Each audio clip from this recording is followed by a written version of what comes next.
Welcome back to the Bonsai Builders Podcast. I'm your host, Addison Galambos. We say it all the time on this show, bonsai is a marathon, not a sprint. The learning curve is definitely steep, and it can take many years to start producing truly refined, professional-looking trees. My guest today apparently missed that memo, though. Kyle Hansen is the man behind Refined Roots on YouTube and Instagram. He's been practicing bonsai for about 2.5 years, but if you look at his wiring, his styling of collected material, and his overall eye for design, you'd think he'd been doing it for 20, at least from my perspective. On top of that, his cinematography is some of the most stunning in the bonsai world. And if that wasn't enough, he started this intense journey right around the time he was starting his journey with new addition to his family. So we're going to talk about his accelerated learning curve, how he views trees through a camera lens, and how he balances the bench with the baby bottles. Kyle, welcome to the show. Thank you for having me. So, yeah, hopefully I'm not setting you up too high on a pedestal here, but I really am impressed with your work and like the professional level of polish that you bring to everything. So, well, first of all, can you take me through your timeline in bonsai? You know, a lot of people at 2.5 years in, or at least for me, I was just trying to keep a juniper alive. But, you know, you've really gotten off the starting blocks quickly here. So take me through that timeline and how you did that. I appreciate it, man. Yeah, I don't have like a super interesting like Mr. Miyagi, Karate Kid story like a lot of people that are on the podcast. But yeah, I picked it up, maybe a year or two into COVID. I was working as like a development executive at the time in the film business, and obviously, like Hollywood shut down. There was not a lot to do. I was playing a ton of Call of Duty with my brother and Madden online, and doom scrolling on Twitter and Instagram. And for some reason, the algorithm just started like feeding me pictures of bonsai trees, and I fell in love with at first like Japanese maples, just like the crazy fall color changes, the winter silhouettes. They looked like these mystical trees from like video games from when I was playing a kid, and I was playing when I was a kid. And I just thought they were super cool. And that was kind of like the first time I had really like started paying attention to bonsai. And I went to a local nursery here in Northridge at the time. Now it's up in Castaic, called Kimura Bonsai Nursery, run by Bob Pressler.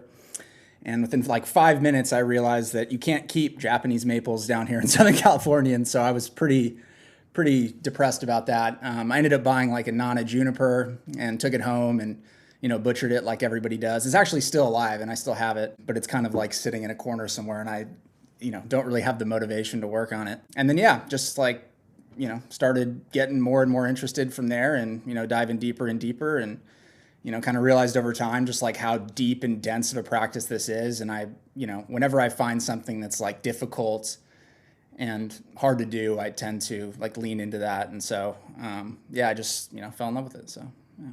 Makes sense. Is bonsai like one of many hobbies that you've kind of worked on to perfect, or is it like kind of singular within your life? How does it fit into the rest of what you're... Yeah, I mean, I've actually had a lot of hobbies over the years. Like in my early 20s, I was a commercial helicopter pilot, so I flew helicopters professionally for like 5 years in and around the LA area.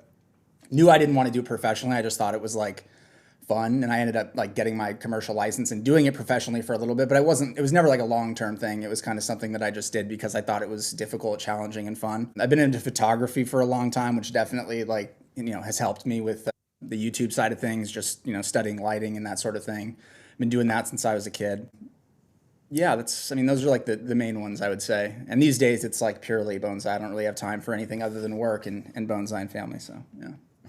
Yeah, it makes sense. Did you bring a similar, like, did you learn how to learn from these other hobbies and your career and things like that, and then bring that same approach to bonsai? Or was bonsai a little bit more laissez-faire, or how did you approach learning bonsai? Bonsai is interesting in that, like, out of all the different hobbies I've explored and things I've done, like, bonsai kind of grabbed me in a way that nothing else has, like with photography, with helicopters, with other stuff, like it was like an interest, and it was something that I did, but it wasn't something that I was like obsessing over and like constantly thinking about at every quiet moment throughout the day. But bonsai has been kind of one of those things that's just, for whatever reason, just totally kind of captured my soul. And, I spend an inordinate amount of time doing it, to the detriment of other things in my life, which is probably not a great thing. But yeah, I just love it so much. So the other thing I'm very curious about is like you're working on a lot of yamadori material and your wiring capabilities are extremely high level. Can you take me through how you started working on yamadori and got the confidence to do that, and like how you was somebody kind of correcting and helping you with your wiring as you were learning it, or how did you go about learning how to wire?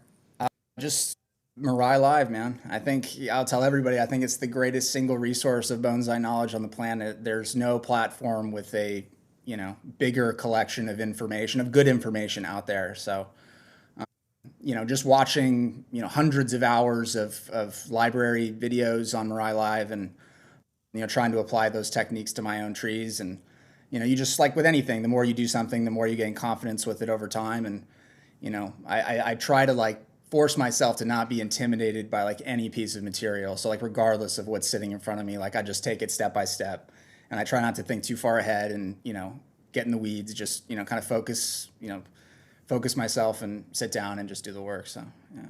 Makes sense. So your work definitely looks Mirai inspired, which makes sense, right? And like the really clean lines and the uneven silhouettes and just the scale and proportion of the trees. So that makes a ton of sense. I agree that Mirai Live is an amazing resource.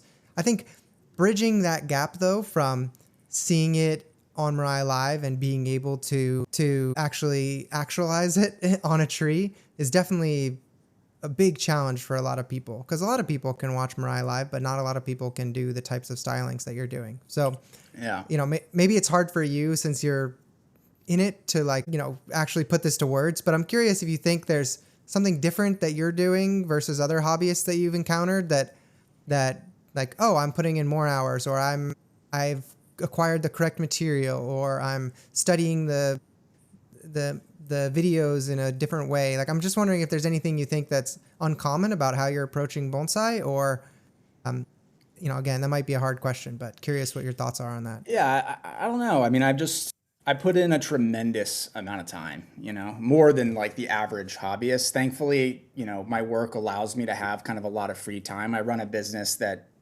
for the most part runs itself. Like I still have to check in and do things every day, but it's kind of my own schedule. And, my wife is like super understanding with our kid and everything. And so she kind of lets me like focus on bonsai. And yeah, I mean, I don't know. I think that, I've always had kind of an artistic eye for design and aesthetics just in general, and I'm super detail oriented too. So like when I sit down and like work on something, like I really work at it. Like I don't get up and scroll on my phone or like go to the bathroom or like, I'll sit in a room for like 8 hours and not move, like from working on a tree. And I have to kind of like get in that flow state to do it. And so I don't know, just spending a lot of time doing that. I've never really taken a class anywhere. Like I've done some like super beginner workshops at Bob Pressler's place when I was like just starting out, but there was no wiring in those workshops or really styling. It was mostly like, here's a boxwood, like let's put it in a, wooden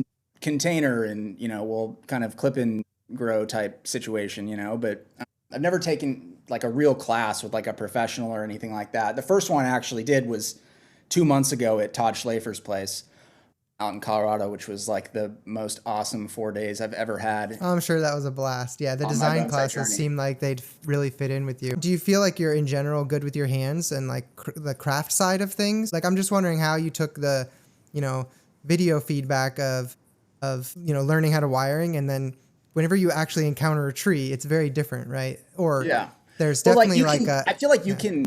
It's not that difficult to objectively assess like something like wiring. Like I feel like you can look at the wiring that you're doing and say like, all right, this is like good work, right? Same angle, same spaces, no gaps. Like, I'm not putting 4 pieces of wire on one branch. Like it looks clean, it looks professional, it's consistent. Like, so I feel like with the wiring thing, like that's something that you can learn how to do on your own pretty well. And so, yeah, I mean, with the design stuff though, like, yeah, I mean, like sometimes I'll finish something and I'll like have no idea if it's good or not. Like I'll just kind of put it out there and I'll be like, this might be total shit. And like everybody might think it's awful, but like I kind of dig it. And so here it is, but yeah, I mean, I I think one of the big things that helped me when I was starting to take it more seriously was this idea of objective design, right? And Ryan talks about this a lot, right? Like it's not about you imposing your own creative vision on the tree. It's about listening to what the tree is giving you and then, being the vessel to sort of like execute that, And so when I first started, I had trouble, kind of seeing the tree through the forest a bit.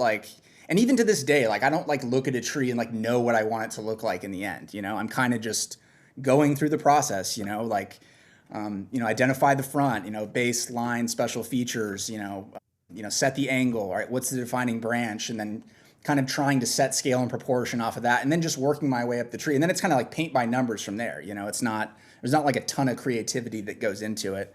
At least back then. Now I've kind of evolved in my approach a little bit. Like I don't kind of take it step by step in the way that I used to. I kind of just like instinctively like approach it. And, sometimes I'll kind of set the line base to tip. Sometimes I'll, really wire out that first, like detail out the defining branch before I move up so that I can kind of get a better sense of scale and proportion, because sometimes it's hard to see it, But yeah, I mean, every tree is a little bit different. Like, I really try and like listen to what the tree is giving me. I think storytelling is like a big part of it too. Like I feel like if you look at a lot of yamadori, like you can kind of, follow the story of that tree, and how it kind of came to be that way in terms of the deadwood, the line, the angle that the primary pieces are coming off of the trunk, and it kind of tells you in a sense, like if you listen closely enough, what it wants to be.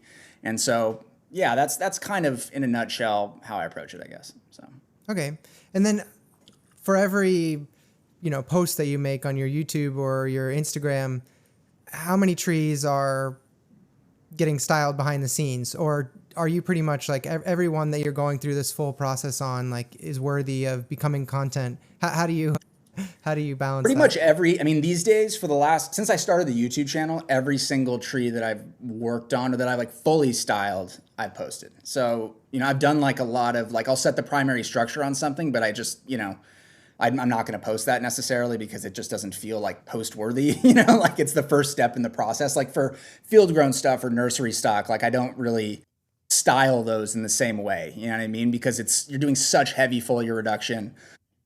They just don't look great, when you're done with that kind of first styling. Did you feel like your progress was pretty linear? Like with the approach that you were taking that was very detail oriented, like do you think you kind of got better at each tree and at a pretty regular rate, or was there kind of an inflection point in your journey where you like had some aha moment? How do you feel like your actual learning curve went? I think it was pretty linear, which is strange. Like with most things, people, they'll have like a big jump and they'll plateau for a while. Sometimes you'll regress and then you'll leap forward again. But for bonsai, for whatever reason, like it seemed to be fairly linear. Like I felt like I was progressing with each tree that I was doing, or at least I was like more satisfied with the work.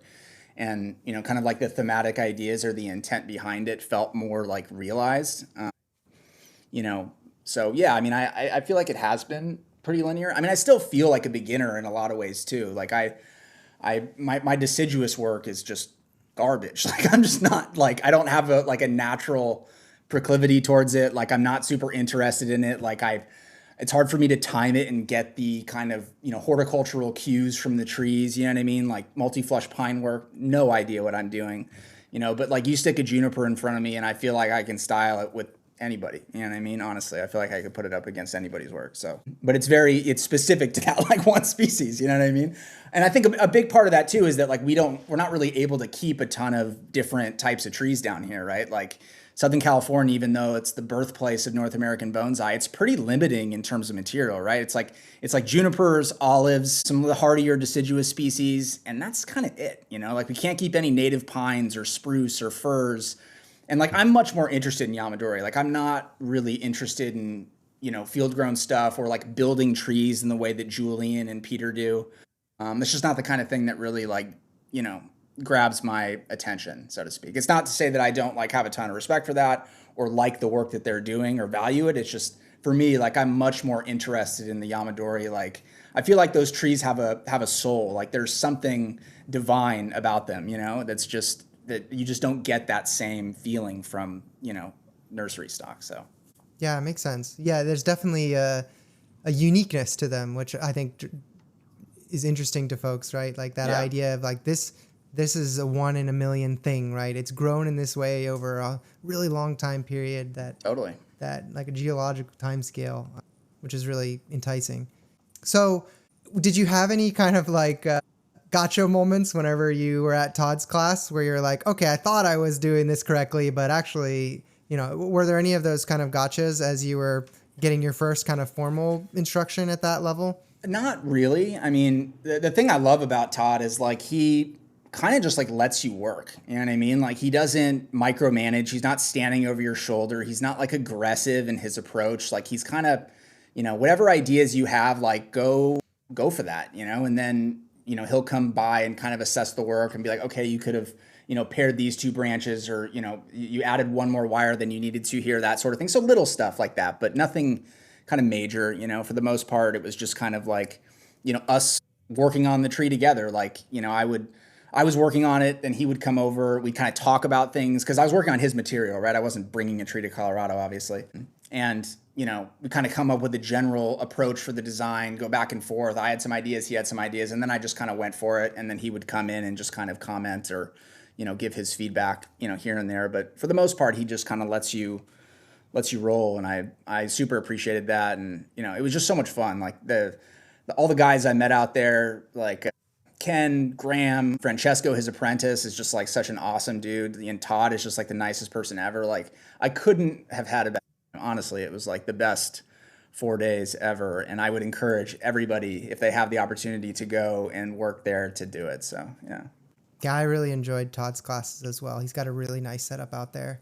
And did you get to work on any, were you working on Rocky Mountain junipers mostly, or did you work on any spruce, or what were you working on? No, I didn't want to touch a juniper. I told him when I got there that like I'm like junipered out, man.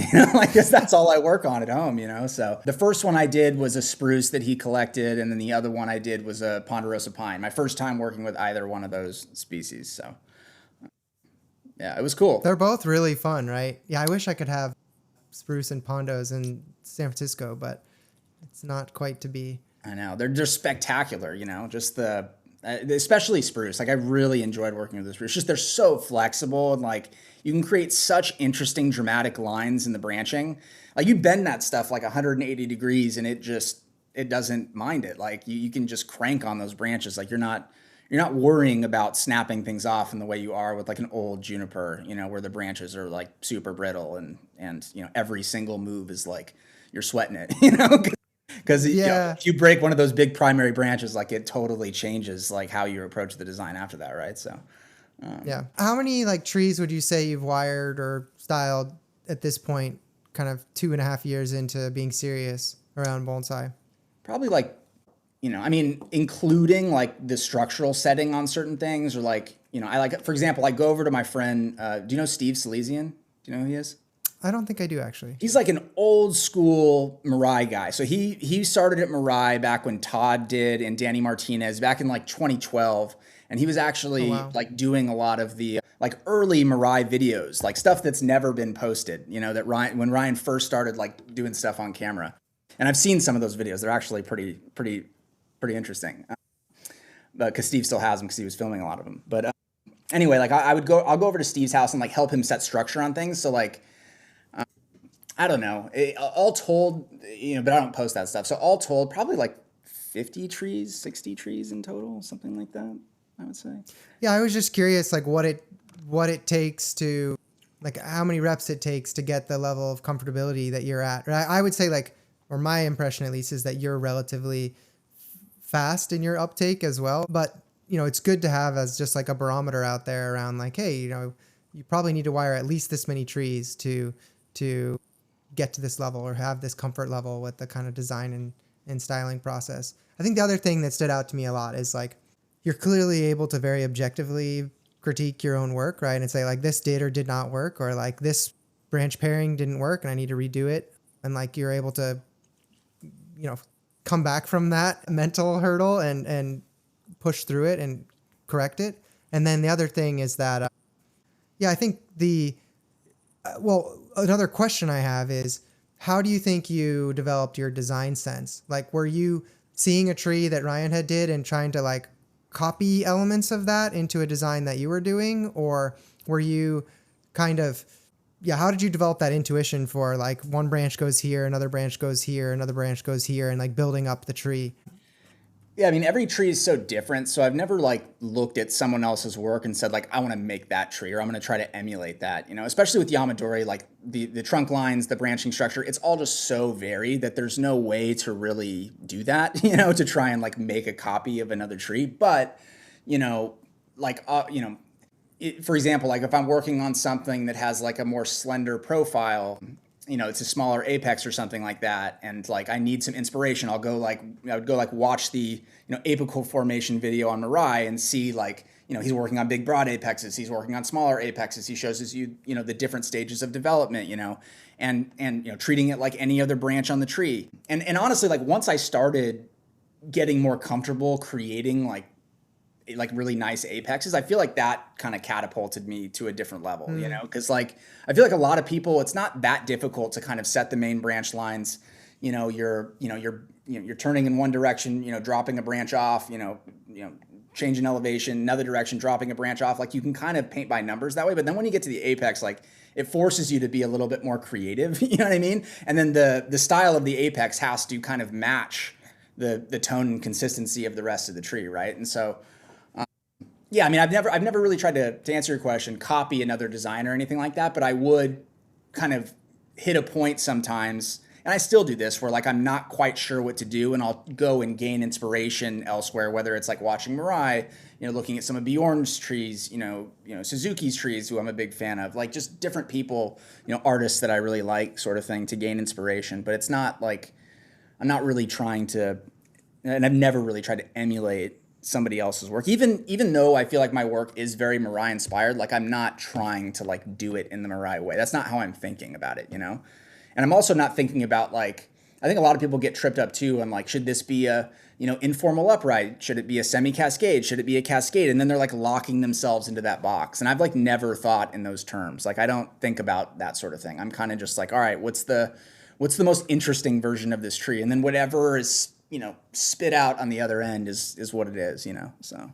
Yeah, I guess that's something that I've always struggled with. So I'd love to kind of pick your brain a little bit Sure. more on it. You did a tree recently, I'm pretty sure it was an RMJ, where there was this crazy drop branch with this long kind of thing, and then the kind of informal upright tree above it, right? Mm. And yeah, I'm just like, where does the creativity, or how does the process that you do lead to results like that? Like somebody probably, like that probably wasn't your first thought when you looked at the tree, or maybe it was, I don't know. But like, yeah, I guess I would probably have approached it like, oh, like I might have to cut off this branch because I'm going to make an informal upright, and like an informal upright has to have this, right? Kind of the process that you were describing initially that people kind of sometimes fall into. So yeah, can you take me through like how that tree comes about, like how that design that design realized? was like, that design was predicated on keeping that one branch.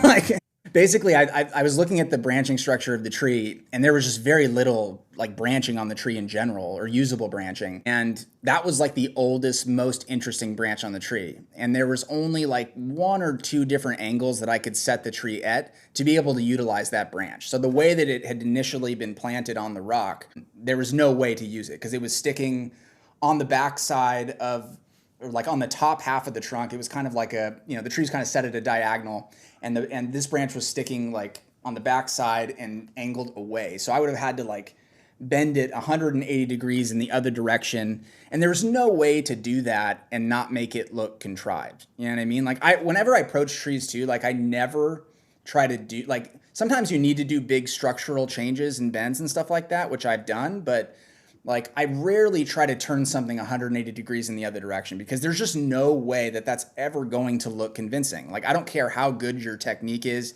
You can hollow it out. You can, throw wire spines in there. You can approach it with the best possible technique, and it's still going to look like it doesn't quite, like it was never meant to be that way. You know what I mean? And so with that particular tree, I had kind of set it at the angle that I set it out specifically to use the oldest branch on the tree, which I thought was the oldest and most interesting branch on the tree. And so, yeah, I mean, and then once I set that branch, I was kind of looking at the main trunk line and it felt like it, kind of wanted to be wind influenced. Everything was kind of moving up in a different, in a specific direction.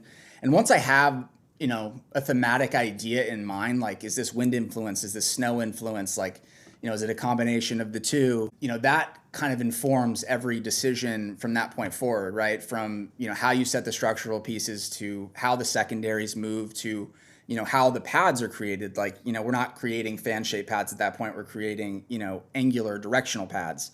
And so then it becomes easy and fun because there's no more guessing. It's like, all right, well, I already know that the tree's moving in this direction. I already know that this is where, all the lines need to be kind of headed for the most part. And then it's just, working through it and, kind of detailing everything out. So. Makes sense. Did that answer your question? Cool. I don't even know if it did. Yeah, no. I just wanted to hear like what your thought process was as you go through that design process. Yeah. And that makes a ton of sense. Once you've established a direction, then you're picking the elements that are consistent with that direction and that helps you make kind of the micro decisions after that as you go through the tree, which makes sense. Yeah, very cool. Yeah, you clearly know your Mirai-isms, as I'm hearing a lot of the words that I've heard in class. It's the only teacher I know, you know what I mean? Like I've never, I haven't really spent a ton of time on Bjorn's platform or, Bonsai Empire or any of the others. Like, I think there's something to be said, and I've heard you talk about this a lot, is like, deriving your information from like a single source, is helpful, where you don't have a ton of conflicting ideas, where you're able to kind of just like, take in one mode of thinking, try to, get really good at that and then start broadening out and learning different things from different people that you can kind of pick and choose how you want to apply that to your work. But yeah, I mean, that's why I use a lot of that lingo, because that's where I studied, was just, on the platform. So totally.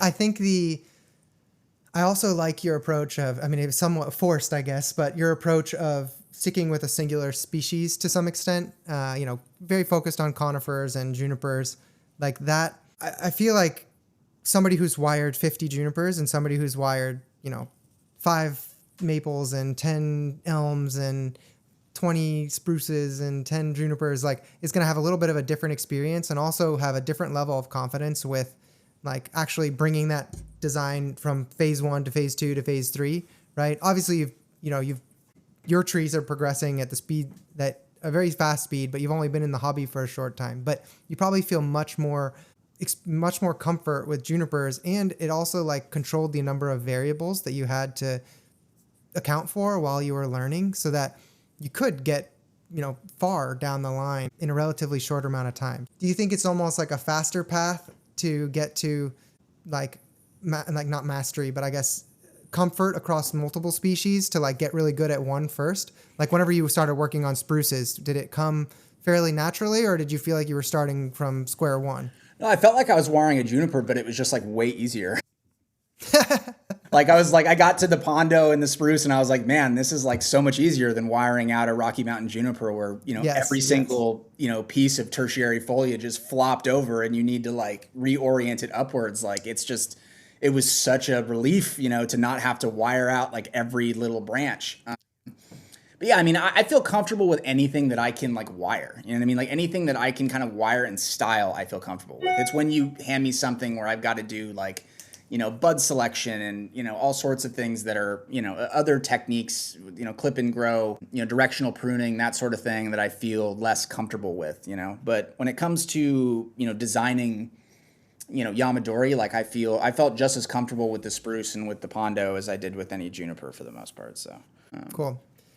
Anything else you want to say about your learning journey? I know you've listened to the podcast before, so anything that kind of you agree or disagree with that we've kind of talked about in the past, or just anything else you want to bring up kind of around that topic? Yeah, I mean, I would just say like, I totally understand the importance of having a teacher, but I also, am personally aware of how difficult it can be to get a great teacher. Like if you want to really pursue it seriously, like no matter where you live, I'm sure you can find somebody that's doing it at a certain level. But like if you want to pursue bonsai at like a super high level, like, there are only so many people out there that are teaching it like that. You know what I mean? There's not a ton of like super high level professionals that are teaching classes. Like even in LA, we don't even have anybody like that. I mean, the only person we have is, I guess, Julian, but Julian doesn't even really teach, right? He's like mostly doing client work. He'll do some intensives here and there, but he's not like taking on students and like really helping them progress in the way that like Boone is, or the way that Jonas is, or the way that, Todd is, or Ryan. Like, it's not like fostering student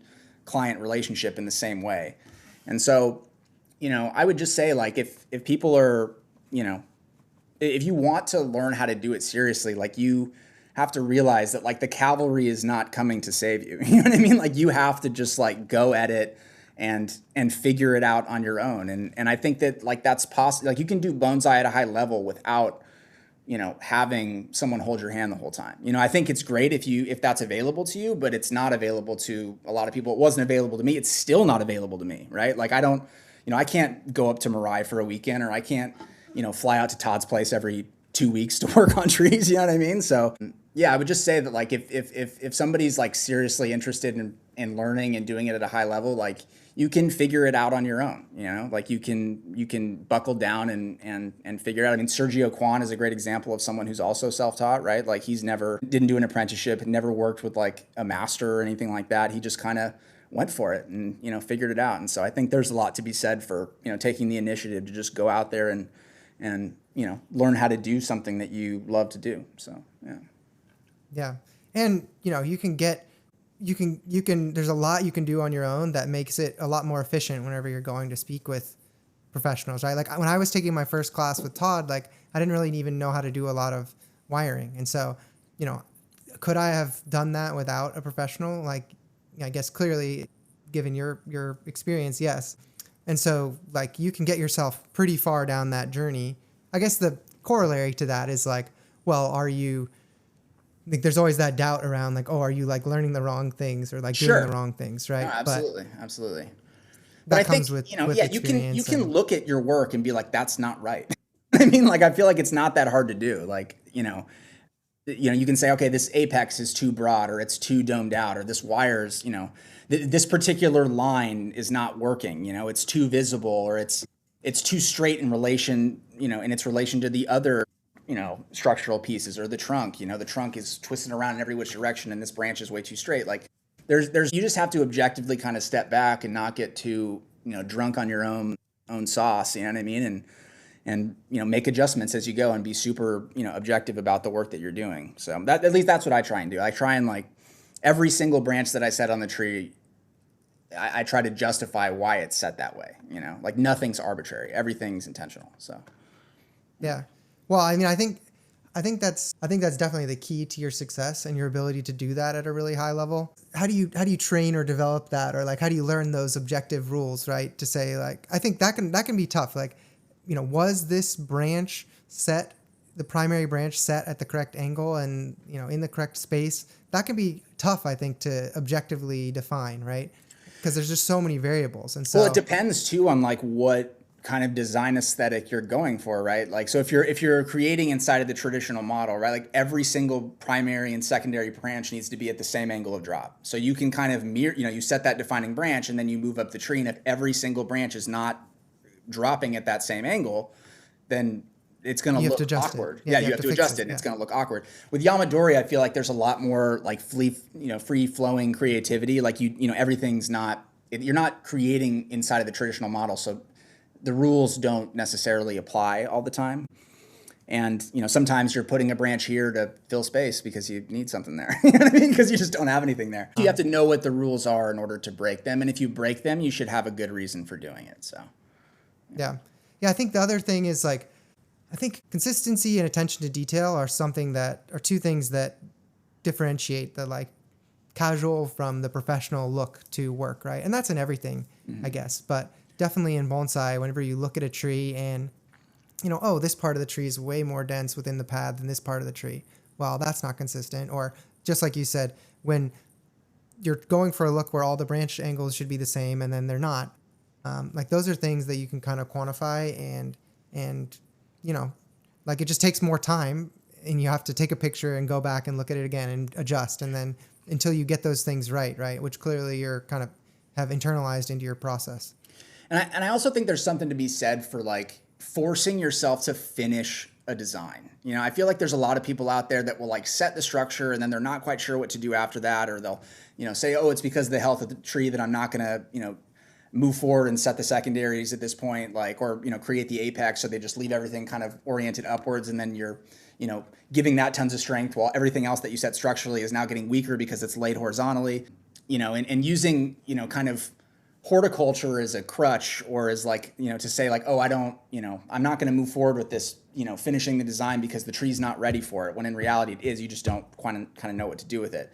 So I think like there's a lot to be said for like finishing designs, in my opinion. Like I feel like that helped me a lot, was like when I was starting to take it more seriously, was like forcing myself, even if I wasn't sure what I wanted the tree to look like in the end, even if I felt like I was getting lost in the weeds, like I was going to take this thing from beginning to end in a first styling, at least with junipers, right? With other species, it's a little bit different. Maybe you can't detail them out in the same way. But for me, like that I found was super helpful, was just making sure that like if I touched a tree, like I'm going to finish that scope of work. Like I'm not going to abandon it 3/4 of the way through, because I'm not quite sure what to do, or I feel intimidated by how to form this apex or whatever it is. Like I just, forcing myself to kind of go from beginning to end, then, stepping back and saying, okay, this doesn't look quite right. Like, what did I do wrong? And like, maybe you can't fix it. Maybe you cut off that branch that you needed to make, that you needed to actually make it look good, right?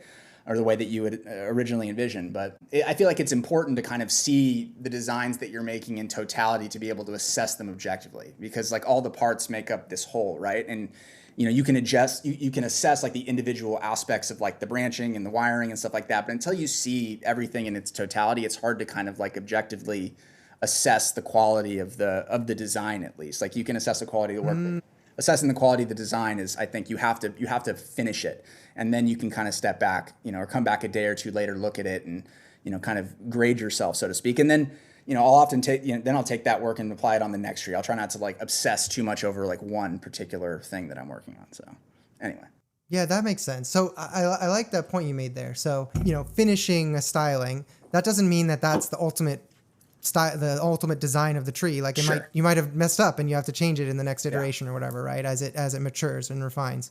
But finishing it allows you to objectively go back and say, because I've created this pad, I know that it's actually not in the right place, so I need to move the primary, right? Whereas you might not have gotten that insight if you didn't, go through the whole process, or like understand how each of the branches relate to each other whenever you've got everything filled in and the apex is there and you're like, oh, okay, well, I clearly need to move things around. I like that. I like that kind of thesis, and it makes sense for like allowing you to more objectively assess the work that you've done, because you have like a kind of a quote unquote finished piece. Yeah, like I literally try and step back and look at it as if it's somebody else's tree that I'm like critiquing, or trying to find the holes in the design approach. So yeah, anyway. It could be fun sometime. Would love to do a video where or something like that, where we talk about like looking at, I'm not the best at this, but I would love to, I think people would love to learn from you about like how you critique a design to some extent, right? To just hear your thought process. Not that like either of us is the arbiter of good design, but I think it'd be cool to hear that thought process. So I'd love to see you do that on your channel or something like that. Yeah. I've never thought of critiquing anybody else's work. I try not to. I do have thoughts. Like I see people's work all the time and I'm like, I would do something different, but is that better? I don't know. It's just kind of how I would approach it. That's what I love about Bonsai so much, though, is like everybody, you could give the same tree to 100 different people and you'll have 100 different designs. Like even the same tree to 100 different professionals will come up with 100 different designs. So yeah, I guess it's hard to do that too, as like someone newer in bonsai, right? Like you can't come across as like, oh, I know everything. Like this professional who's been doing it for 20 years, like this design sucks. I definitely don't know everything. So yeah. Well, I'll offer up one of my designs as tribute at some point. That would be fun. Yeah, I am headed up there. I should be headed up there in October. I'm doing a video with Sam, actually. So, oh, sweet. Okay. Yeah, we'll definitely hang out when you're up here. I'm doing like a featured artists video with Sam, where I'm going to kind of, document his process, sort of thing. So his place is really nice. It's a good set for some cinematography too. Yeah. So I guess, well, actually, I wanted to get into your channel and cinematography, but one last question for you on this topic, and that's, can you describe like what your goals are? Like, what are you aiming for? Like, why are you doing this?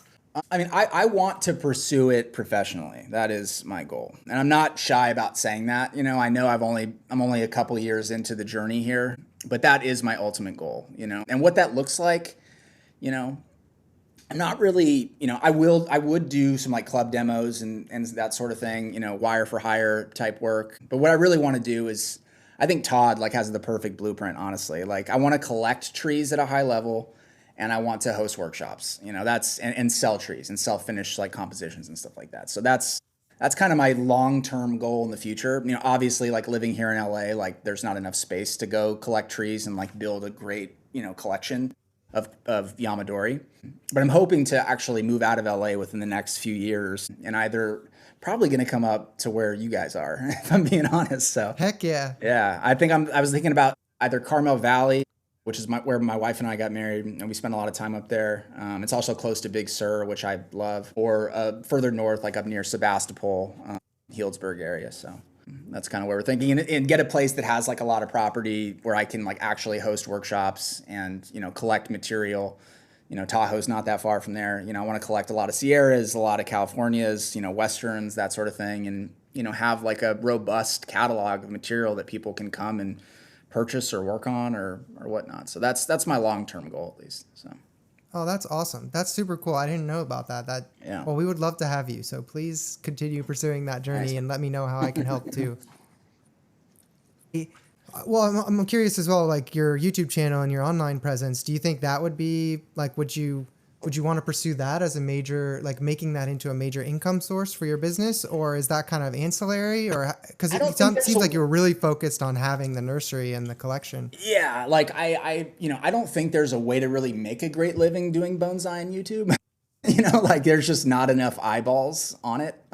Like I don't even think Bjorn or some of the bigger creators are able to make it's just you're not getting the kind of views that you need to really generate real income stream from it. I think it's great to like build your brand and showcase your work, which is kind of like how I'm treating it. Like it's mostly just to kind of show people the work that I'm doing to, kind of build the brand, my brand of the trees that I'm creating, to get my name out there a little bit. So, and I have fun doing it. Like that's ultimately why I'm doing it, because I enjoy doing it and it's fun. And, the nice thing about YouTube is it forces me to slow down, so like I'll have to like reset the camera and change the light, and like that will force me to see the design in maybe a slightly different way, and I'll adjust things, differently as a result of that, So, yeah, I don't think YouTube is like my main focus in terms of like how to pursue it professionally, but I do think it could be an additive tool in terms of just building the brand and, getting the work out there. So, Well, based on quality of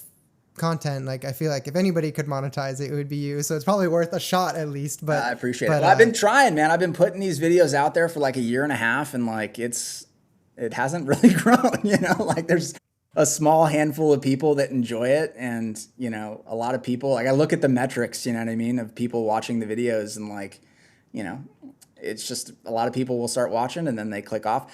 I think a big part of the reason for that though is that like I'm pursuing a certain scope of work that like is not super relatable to people. You know what I mean? Like when you go watch one of like Eric Schrader's videos, like that's much more relatable for the average bonsai enthusiast, right? Yes. Like the vast majority of people that are doing bonsai are not like buying, $5,000 yamadori trees and like styling them out, No, So, that's like 1% of the people doing bonsai. Exactly. Yeah, exactly. But I don't want to do those other types of trees. Like there's already, Eric's doing a great job at that. There's so many other creators that are doing great like educational videos, like that's not what I want to do, There are people that are better at that than I am, and like I'm more interested in like telling cinematic stories, in the world of bonsai. So like I'm doing, I think I mentioned a featured artist series, doing Sam Tan in October. I'm doing Sergio Kwan in the spring, where I'm going to go out to his place for a few days. And I'm also lining up somebody else, a very famous ceramicist that works very closely with Mirai, that I can't say their name yet because I haven't like officially locked in the date, but I'm sure most people can guess, who it probably is. So Very cool. Very cool. Yeah, I really enjoyed your episode with Bob too, kind of the collecting experience and stuff like that. So cool cool stuff that you're putting out. Yeah, by far and away, my favorite video I've made to date was the one I made on Bob. Like, more, like enjoyed that more than I enjoyed making any video styling my own material. Just like being up there in, Gualala, it just the most spectacular stretch of coastline on the planet potentially. And, he was just so kind and so like welcoming, it's collectors are very like protective people, as I'm sure you know, like in terms of their spots, like where they're sourcing material, like it's a very like touchy subject with a lot of them, and the fact that he was like trusting enough and willing enough to like allow me to come up there and, spend a couple days with him and really kind of see his practice and his process. Like I just had such a great time. Like it was so much fun. And I hope to do more things like that in the future. Like I want to tell stories about other artists that and other people in the space. That to me is just as interesting, if not more, than kind of showing people, my work. That's just something I do when I'm home and, yeah. So anyway. Very cool. Yeah. I mean, I guess, did you get a lot of your cinematography skills from having done that professionally and like being in the film industry? Like that is kind of where all that lighting and background and framing and editing, like a lot of those skills came from that, and you just brought that to Bonsai? Or did you have to relearn some things for Bonsai specifically, or how did that go? I think it was mostly like my photography background. Like I worked in the film business for 15 years. I don't anymore, but I worked in the film business for 15 years, but on like the development and production side. So behind the scenes, I was not doing like, I was not on set like with the camera. Okay. I wasn't directing or doing cinematography or anything like that. I was a development executive. So basically what I would do is I would, come up with an idea for a movie, and then I would go and find the right writer to execute that idea. I would hire that writer, do the negotiations with the agent and stuff like that. Bring on, a director to kind of pair with that writer, start developing the project from there. And then I'd kind of hand it off to producers who would go and make it. So it wasn't like super applicable to Bonsai, but photography is kind of the main thing that I would say was, kind of helped me do it in a cinematic way. It's like I've always been interested in photography and interested in light. I did a lot of portrait photography when I was in my 20s and, just playing around with different, lighting setups and stuff like that. And I also, another big help was watching Bjorn, Bjorn on his platform has like a 30-minute Bonsai photography, videography video. And that was super helpful too, just in terms of like the angle to be kind of shooting the trees at, the types of cameras, the lens selection, like that sort of thing was super helpful because I'd kind of been just doing photography, and videography is like a different beast. You're using different types of cameras, different types of lenses. It's similar, but it's also, different in a lot of ways too. And so that was like a great resource for me in terms of that side of things. Although my lighting setup's very different than Bjorn. Bjorn uses like very soft, gentle light, and I use very like hard, harsh light, I've noticed that like when you're lighting Bonsai, like, the adage is like having like really beautiful, soft light. Like whenever anybody's talking about photography, they're always talking about soft light, the importance of soft light. And I found that like using hard light is much more cinematic and dramatic, in my opinion. Like if you look at like the great cinematographers out there, Emmanuel Lubezki, Roger Deakins, the great, the all-time greats, they're all using hard, harsh light. It's very dramatic. It's very cinematic. It casts shadows in interesting places. Then you obviously need to fill those shadows with, secondary light sources and stuff like that. So it's not just like falling off to black. But I found, just studying like film and photography and the people's work who I admire, outside of Bonsai, and then trying to apply those same principles and techniques to how I photograph Bonsai has been, that's been a big inspiration. So. Is there an analog to Bonsai cinematography or photography? Like, is it very similar to portrait photography or to product photos or something like that? Is there like an analog, or did you feel like watching Bjorn's video was the most like specific Bonsai specific knowledge that you saw? Yeah, I would say watching Bjorn's video and then just studying, how lighting behaves from a cinema perspective, I guess, or filming perspective. Okay.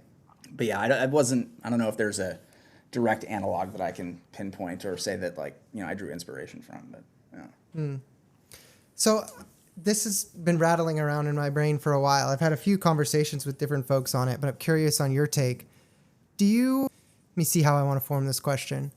I often find that doing bonsai for a photo and doing bonsai are almost different things sometimes. And I'm not married to that, but I'm curious on what your thought is, or like whenever I'm wiring a tree and then like intending to take a photo of the design afterwards, like one, there's like certain scopes of work, just like you mentioned, like working on a nursery stock that like is not really in a finished form, or you still got a bunch of foliage on it that you're keeping because you're going to gin that in the future or whatever. Like that phase doesn't always translate super well to kind of a 2D photograph and like looking not at all ultra polished. And then there's also like, I'm curious, I guess the specific question is the other piece that I often find in my own practice is like, if I'm trying to take a photo in 2D of the design, then it's almost like I finish and then there's another like 3 hours of stuff I need to do, these little tiny tweaks over time to get the end design. And I'm curious on your thought. I understand the pain very well, my friend. Yeah, no, I think that the camera doesn't lie. You know what I mean? Honestly, like I feel like when you're looking at something in 3 dimensions, like your eye will naturally kind of compensate. You know, you'll move, 2 inches to the left and be like, okay, that actually looks pretty good. But the camera, I feel like the camera doesn't lie. Like the camera helps me make those final tweaks. Without it, like I would struggle to make those final tweaks, honestly. So, and again, like I'm showing 360-degree views of my trees so people can see it in 3 dimensions. I'm not cheating to like get the photo, right? So, but I do feel like the camera is super helpful when you're kind of assessing the quality of your lines, the quality of the density, scale and proportion. Like it's very, very helpful, I feel, because you can isolate it in the frame, right? Like when you're kind of standing in front of it, you've got so many other things going on in the background visually that it's kind of hard to like lock in on the tree. But when you photograph it, like that's the only thing in front of you. That's the only thing that you're looking at. You're only seeing it from one sort of angle. And so, I think photographing your trees and then using that as like a barometer to tweak and make adjustments is super helpful, at least for me personally. Like I that's a big part of my process, is using the camera as this, kind of, like it's telling me if I'm there or if I'm not, So yeah, I found it to be super helpful. That makes sense. And I think doing that, then the future iterations of the tree will also be predisposed to look good in a photo. And hopefully, like at some point, it has to look good in a photo, because like trees that you see in Kokofu, like they look good in photos, right? The show quality tree. So I guess what's your thought on like the photo as a tool for development before the final stage of the tree, like the show, like the styling right before the show? When do you think it's necessary and when do you think it's not? Or is it necessary in every stage of development? Like once you start wiring a yamadori, for example? Yeah. I mean, for me, I use it throughout the whole process. So like, even if I'm detailing something out from like raw tree to the finished first styling, like I'm using the camera as a tool to kind of make adjustments throughout the whole process. Like I'll literally pull the lights back, bring the camera back, change the lens, set the camera at the appropriate height, because that makes a big difference, right? You don't want to be too high above looking down or too low looking up. And I'll kind of assess like, okay, the quality of the structural branch lines first, and then I'll make adjustments there, what I mean? And then I'll go in and start detailing after that and, kind of check things, when I feel like I need to, throughout the process. So yeah, I mean, I feel like it's super helpful. It's a great tool, like at least for me. Like I think it's been super valuable. The filming of the process has been super valuable to allow me to kind of, slow down, not move too quickly, and kind of assess the work as I go. So makes sense. Yeah, that's very similar to the process that I'm familiar with from working with Sam. Like he has the exact same process of like photographing the tree at the kind of completion number 1 and then, iterating on it to fix all those inconsistencies. Yeah, I wonder how much of that, like, I don't think that's something that's typically taught in bonsai. Like, I haven't seen people saying like, oh, to objectively evaluate your design, like you need to take photos of it, right? Necessarily. And so, but it seems like a really powerful tool. So yeah, I think that this probably won't be the last time that I talk to folks about that, but I really appreciate you kind of sharing your thoughts on it and showing how it's used within your process. Yeah. No, I think it's definitely worth doing. So, well, and I think, if you're going to be sharing material online in a YouTube channel or Instagram or whatever, right? Sharing photos of your tree, like it has to look good in a photo, right? And so you have to learn how to do that if you want to engage in bonsai in an online context, I think, right? Yeah. Otherwise, what you're doing isn't really going to translate. No, totally. And I think that there's a lot to be said for like just quality photographs too. I think a lot of people's work would look better if they took the time to really understand the way light works, understand lens choice, understand, how to shoot your trees. Like that will make a big difference in terms of how people perceive the work that you're doing out there. Because there's a lot of like great artists who like their photography is not that great, but if they spent some time like learning how to do it better, like I think it would be even more powerful because let's be honest, like everybody's kind of sharing their work online. Like unless you're at a show, like most people's, their only exposure to the work that you're doing is what you post. So. Yep. Yeah. Yeah, it makes a lot of sense. Yeah, that's something I've been thinking a lot about is like, is photography of bonsai necessary in this day and age because of the prevalence of, maybe 6,000 people see your Instagram post and, how many people are there at the Pacific Bonsai Expo? 1,000 maybe, right? Yeah. And that happens once every 2 years. So you can show your tree to and it's only one tree. 1,000 people every 2 years, one tree. Right? Yeah. Or you can show, a tree every day to tens of thousands of people, right? Or whatever your audience ends up growing to. Yeah. So it's just an interesting thought that like maybe our process of bonsai development and the process of, and not even just, the process of development. So like photographing the tree through different phases, because otherwise, you've got to wait 15 years for the tree to be photographed for the first time and shown, right? Yeah. Whereas otherwise, every year you have a touch point that you can showcase the design of the tree if you're optimizing for that during the development process, right? So I don't know that that's like necessarily the goal of bonsai, but it's interesting to think that like if you have a goal of showcasing your work, then maybe you do want to do your process a little bit differently to optimize for the looks of the tree through each phase, right? To be able to interact with the community and grow the appreciation of bonsai. So it's an interesting thought. Yeah. And I also think there's something to be said for like,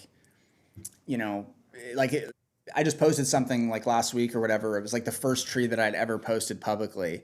And like, just to be able to see, I set the tree at the exact same angle, lit it in a very similar way, although one had a different background than the other. But just to see the difference between like where my skill set was at, a year and a half ago compared to today, or just my understanding of like scale and proportion, consistency, And so I think it's a great kind of like, it allows you to track your own progress well too, kind of photographing everything from the same angle, staying consistent with how you do it, can allow you to kind of see how the tree progresses in a more direct way, as opposed to completely changing the conditions of everything from photo to photo or the angle from photo to photo, but yeah. Makes a lot of sense. Very cool. Yeah, I enjoy that conversation, and hopefully it sparks some, I'm curious on folks' thoughts on that. So the other thing I wanted to chat with you about is I think that you had your son or daughter right about the time you were getting into bonsai. So can you tell me a little bit about how the journey of parenthood has been with like all the time that you're putting in on bonsai as well? Like how have you balanced that? It's been tough, honestly. I think I styled the first tree I ever styled was in December of 2023. Like first tree I ever styled from beginning to end. Like I had been, like I told you, kind of messing around here and there, but not really styling anything, just kind of like throwing a little piece of wire on this or, repotting this thing, in a really inefficient and terrible way, But the first tree that I ever like really styled from beginning to end was like 2 weeks after my daughter was born in December of 2023. And, when you have a newborn, like there's just a tremendous amount of like downtime. Like that sounds like it doesn't make a ton of sense to a lot of people probably, but like the kid's sleeping like 18 hours a day. You know what I mean? So like your whole life is you're just like home, like while the baby's sleeping, and then they'll wake up, cry to eat, and then, go back to sleep. And so it was just like me and my wife in the house, and I just started, kind of working on this one tree. And I ended up posting it and got a lot of like good feedback on it. And that was like a huge motivator too. It's like I put this work out there, the first thing I'd ever done, and like a bunch of people were saying like how good they thought it was. And that was like hugely motivating to me to like keep going. I was like, wow, all right, like this is cool. I'm gonna keep trying to put my stuff out there.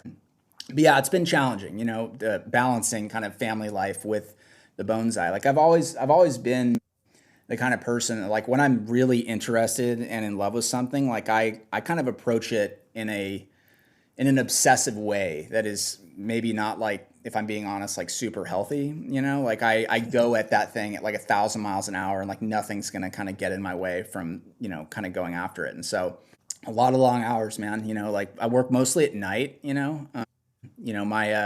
my videos are made to look like they're shot during the day with sunlight kind of coming through the window, but like I'm usually doing that at night, and I just have like a super big powerful light that I put outside the window to make it look like it's direct sunlight. But yeah, just staying up late, working long hours, trying to squeeze it in whenever I can. I don't have like a super robust social life. Like I'm an introvert at heart. Like I been super nervous to even like do this podcast with you. I don't socialize a ton. Like I'm just very much a lone wolf kind of human being, and I get interested in these things and I just like get obsessive about it, and I have to go for it, and Bonsai it's just captured me in a way that nothing else really has. And like I spend pretty much all of my free time just like going at it and trying to work at it as best I can. And yeah, I love it. It's been tough to balance, but it's, I'm doing my best. I have a very, very patient and understanding wife. I'll say that. So yeah, I've heard, well, I guess it can depend on how difficult or easy the baby is too, but I don't have any kids, so take this with a grain of salt. But yeah, I've heard that there's like differing phases where, initially whenever they're sleeping a lot, maybe you do have some more time, like kind of paradoxically, right? But then, yeah, it'd be cool. It'll be interesting to see how that changes over time too with sports and things right like that. Now we're in like the midst of the terrible twos, and I'm telling you, it's like we have a very terrible 2-year-old. You know what I mean? Like she is just a firecracker of a human being, just like huge personality, like just very precocious, just all over the place, wants to play constantly. Like it's been challenging for sure. As of late, more so than it was when she was younger. But she'll be 3 in December, and then she's going to start preschool, pretty soon after that. And so hopefully my time, frees up a little bit more. Right now I've been posting less. I don't know if you've noticed, but it's been because I've just been in dad mode and then doing, other business stuff. But yeah, it's not easy to balance for sure. It's challenging. But yeah, absolutely. Well, yeah, I mean, you've been crushing it so far, so keep up the good work. I appreciate it. Anything else you want to say on the parenthood side of things? I guess the one challenge would be like, you sit down for these 8-hour sessions, and it might be more difficult to get that kind of like uninterrupted time with kids. And so I'm curious, like, do you think that's going to change your process at all, or yeah, I mean, that's why I do most of my work at night, right? Because she's asleep. Okay. During the day is very difficult, even though I work from home and like I technically could work during the day a bit. She just constantly like, I have this like back studio in an ADU where I do my work. It's away from the main house, but like my daughter's like very aware that I'm back there working on trees, and so she'll be coming and like banging on the door, wanting to play with me, sort of thing. So it just makes working during the day like super challenging because she won't allow it for the most part, right? So yeah, I'm working at night mostly, so like I'll work from 7 o'clock at night when 7:30 at night when she goes down till late, super late. So and then get very little sleep, wake up, rinse and repeat, so it's probably not super healthy to do it that way. But, if I want to work on trees and like really get in a flow state, that's kind of what I have to do for the most part. But yeah.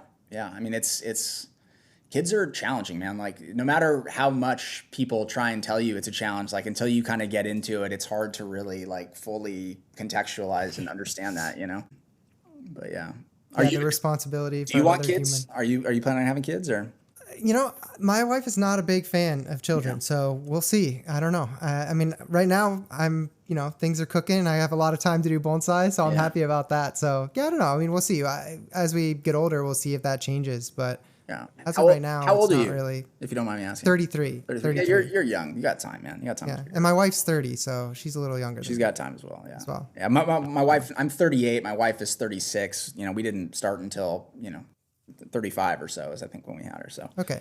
But yeah, I mean I was actually a little like on the fence about having kids too because I'm naturally like a very kind of selfish person with my time. You know what I mean? Because I am so like passionate about certain things and I want to devote a ton of time to those things. Like it was hard for me to kind of reconcile like this idea of putting my wants and needs aside for this other human being, But I will say that like since having a daughter, like it's just been the most awesome, like rewarding thing ever that I can't even like fully articulate just how incredible it is, you know, like it's just, you know, it makes the most mundane things interesting again. Like just taking like a walk in the neighborhood and seeing like the wonder in their eyes as they look up into the trees and stuff and see squirrels running by, like, you know, you just get to relive your own childhood like all over again vicariously through their experience, you know, and there's just like something that's super like magical about that, you know, and they're just so like pure. I mean, they're like the purest beings on the planet are little kids, you know,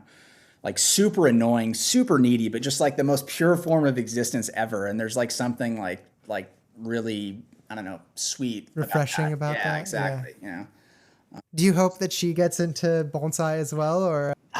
No, I mean, I doubt she will. Like, I feel like it's every child's rite of passage to completely want nothing to do with what their parents are interested in. You know what I mean? Like, by and large. But she's actually like, you know, she comes out and she waters the trees with me every day. So she's only 2.5 years old, but like she'll actually go through the garden and like I leave steak skewers in all of my pots, you know, because they don't displace that much soil as a chopstick, right? And you can just pull it out and kind of tell, like, you know, what the state of the soil wet is. it is. Yeah, exactly. But she's actually 2.5 years old, and she does a better job at determining whether or not a tree needs water than my wife or my brother or anybody else that I have come water my trees if I'm like out of town or something. Like she actually like has a grasp on like whether or not something needs water, or if it can, she'll even like pull something out of the soil and be like, you know, it can wait a couple hours, you know, she'll say that, which is a trip. Oh, that's hilarious. Yeah. That's she actually so knows, like she actually knows like this, you know, it could be watered, but it could also use a couple more hours, you know, which is wild, you know, so. That's so funny. Well, hey, that's what it takes to truly master bonsai. You got to be watering at 2.5 and mastering the hardest skills. Yeah. So I honestly feel like that's such a big part of it. Like the health of your trees is so closely tied to the relationship of like how good your watering is. You know, like if you're home, like I'm lucky in that I'm home all the time and I can go check my trees throughout the day, but like I can stay away from, you know, using pesticides for the most part, you know what I mean? Or, you know, any fungicides. I'm also working with junipers. I live in a super arid environment, so fungus is not like a huge issue.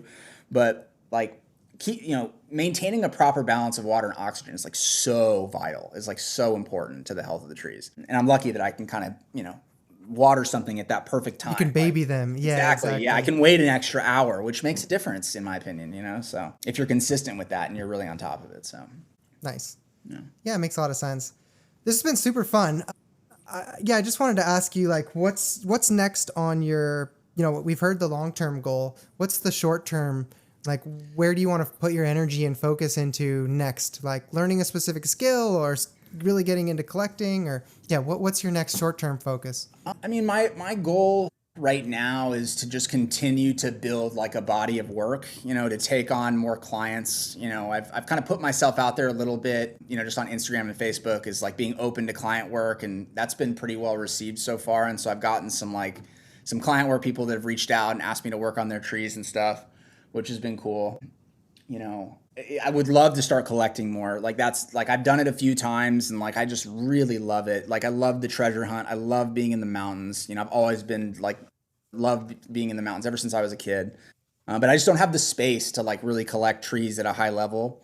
And Southern California is also like a terrible place to try and like, you know, revive something that you just pulled off the mountain. Like it's way too dry here.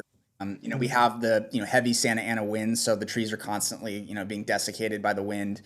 You just don't have like the humidity and the mild temperatures, you know, that you need to kind of do that well. Like, you know, Randy and these other people, they live in like the perfect place to like bring trees back from collection. Southern California, the success rate is just much lower. There's not really anybody that's doing it at a high level down here other than like Tom Vuong, if you know who Tom is. He's like the biggest, you know, kind of yamadori collector in Southern California, but even he struggles a lot, you know, and he's got to create like, you know, optimal like misting systems that are all automated and everything and be super on top of it. And even he doesn't have like a super high success rate. Whereas if you go up to Randy's place or you talk to Todd, like, you know, it's 80-90% across the board, you know, percentage is much lower down here, especially with California. Is like I've collected probably like 7 or 8 Californias in the last few years, and I think one has survived out of all 7 of those, you know?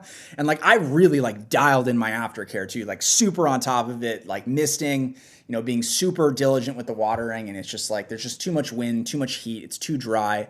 You just don't get that root growth that you know, need, you know, cause you're shocking the system so much when you're cutting, you know, the taproot and pulling it off the mountain. But yeah. So my goal is to, you know, continue making videos, continue to put my work out there, you know, continue to build a body of work that will hopefully attract clients that would like me to style their trees, do some collecting here and there.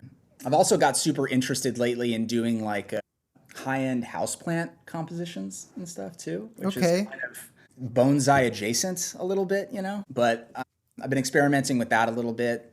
So I'm probably going to post some videos pretty soon of me making some like more interesting avant-garde, like, you know, houseplant compositions. Oh, very cool. Could be fun. And probably more, definitely a broader audience for that too, which is interesting. Yeah, a much bigger market at least, but yeah, that's what I mean. Yeah. But yeah. So, you know, and yeah, I've got a couple of cool projects coming out. Like I just did a project for a documentary called America the Beautiful, which is like a documentary that's going to be in IMAX.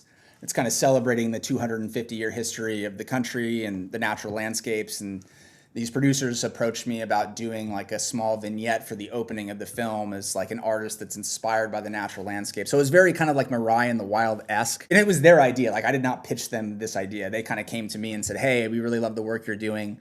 We'd love if you would, you know, kind of style something for this documentary piece that we're doing.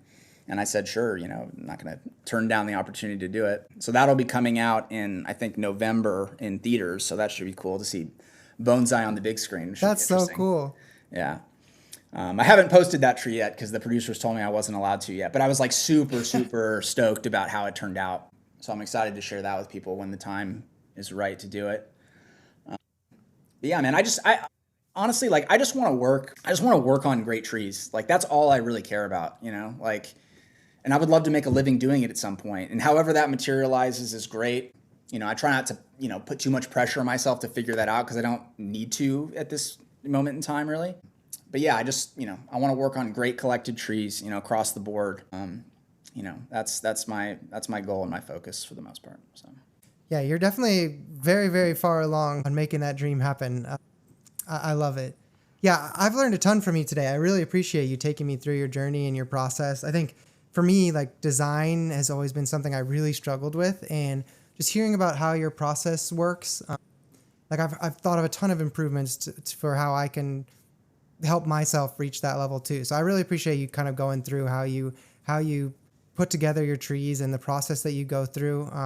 Yeah, and really looking forward to seeing you grow even more. This is a little tongue in cheek, but glad you weren't in my cohort of the Joshua Roth, because I don't know how well I would do in another that rung farther down. But yeah, I appreciate the, you know, the kind words, but I honestly, I don't know how well I would do in that format. You know, Ryan Pitts is a good friend of mine. He's been like pushing me. He's like, you got to do the next one. And I don't even know if I want to do it, to be honest. You know, like I probably will, you know, but like, I also kind of want to just go to the rendezvous and like hang out and have a good time and not be like stressing about like styling this tree, you know, like, and I just don't work with nursery stock all that often, you know, and like, it's just a different approach to design, right? Because you're having to create the visual interest. Like, you don't have it inherently built into the material. Like, you have to create that, you know, and that's not something that I spend a lot of time doing.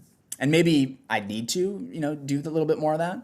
But there's just not a lot. There's also not a lot of great nursery stock available around here, you know. And Ed Clark is like, I love Ed to death as a person. I've been up to his place, and you know, he's a super sweet guy. But he never wants to sell anything. Like I went up there, you know, probably 4 or 5 months ago, looking at trees and picked out like 5 or 6 junipers that I really liked, and he wouldn't sell me any of them, none of them. You know, I'm just like, you know, man, it's hard to find like good nursery material. He's like the only person that has it. He's like very protective over it. I think he wants it to like mature, you know, a little bit more so that he can get more money down the line, is like his thinking behind it. But I was like, dude, I'll pay you what you want to sell this for later. I just want it. I want it now. You know what I mean? Like, I don't want to wait 2 years for you to grow this thing out a little bit more. But yeah, I think if you got your hand on like 2 or 3 of those, the other thing is up in Driftwood Bonsai up in near Portland. I need to go check out that. I need to go check out that place. He has a website too, right? I feel like I've been on his website before. I think so. I don't know if he sells trees through it. I'm not 100% sure, but yeah, he does have a website as well. Yeah.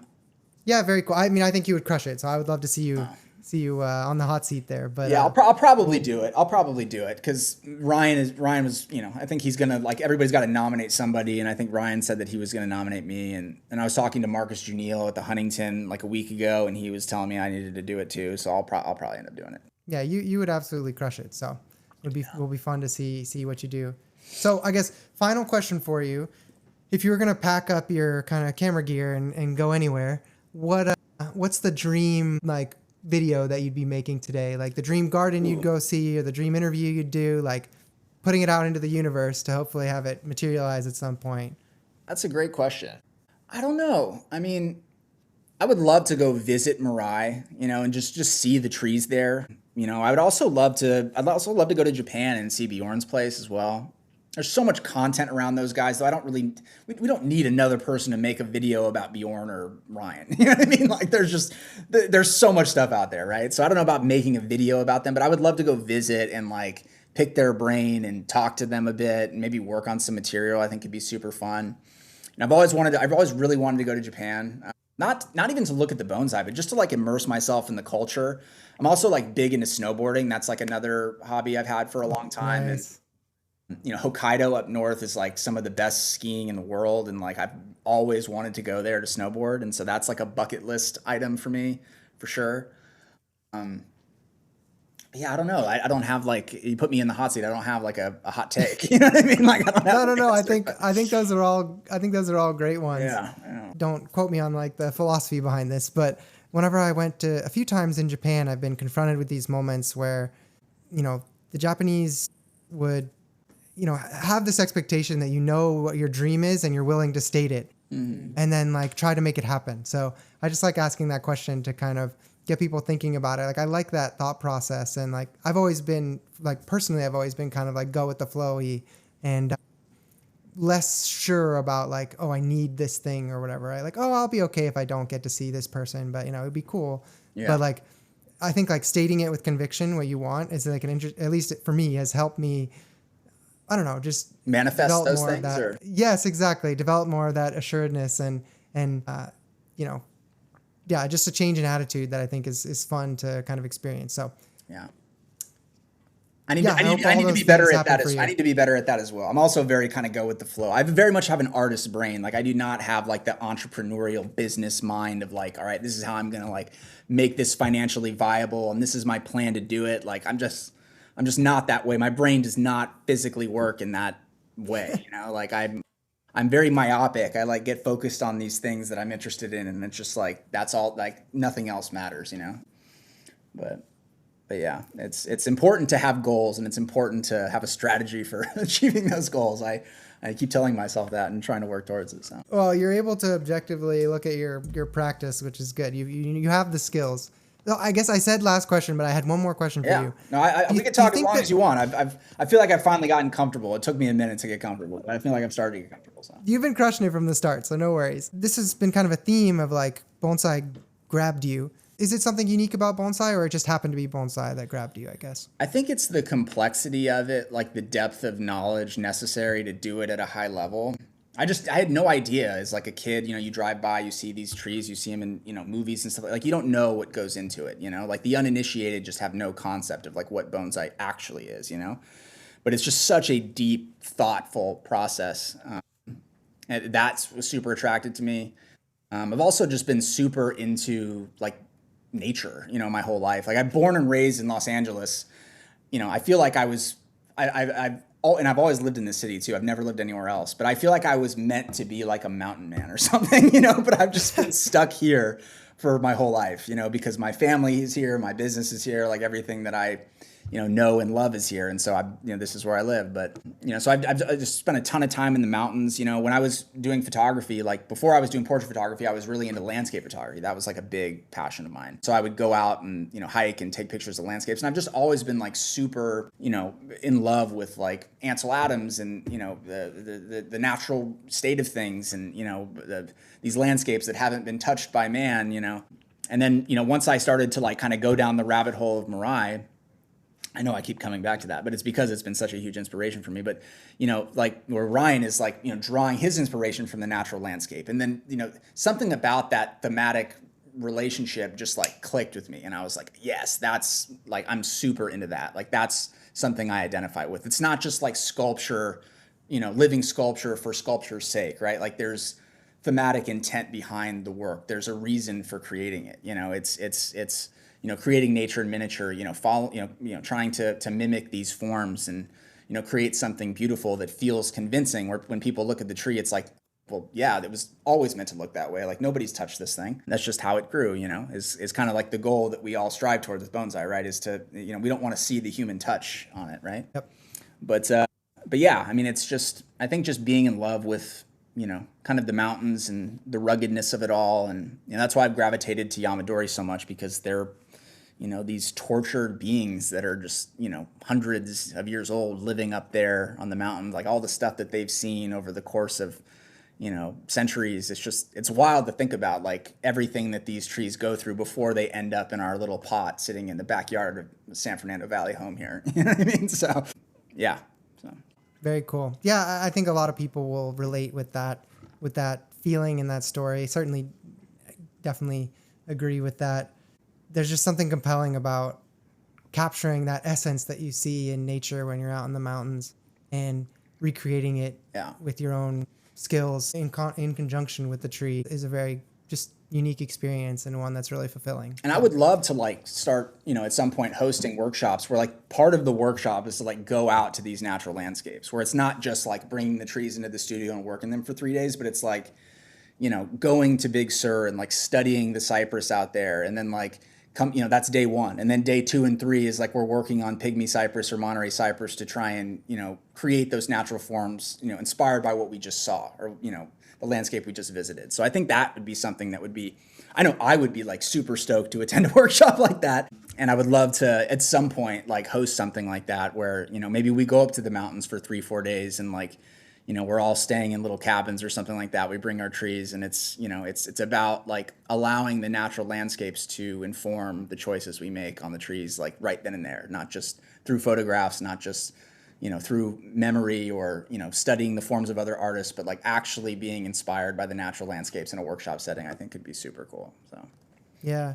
I mean, Ryan talks a lot about how Mirai in the wild to him is transformational to the practice of bonsai, being in the natural environment and having those influences directly while you're working on a tree is just transformational for him. So where should people be, you know I talked a little bit about the YouTube channel and your Instagram, but where should people be connecting with your work? Where should they be following along? Yeah. How should they be reaching out to you? Refined Roots on Instagram and YouTube. And then, you know, I'm also on Facebook, just, you know, Kyle Hansen. You know, you just type in Kyle Hansen Bonsai and my stuff will start popping up. But yeah, if you've got a tree, you know, that you want to work on, like I am available and willing. So hit me up. I'd love to collaborate with people. So awesome.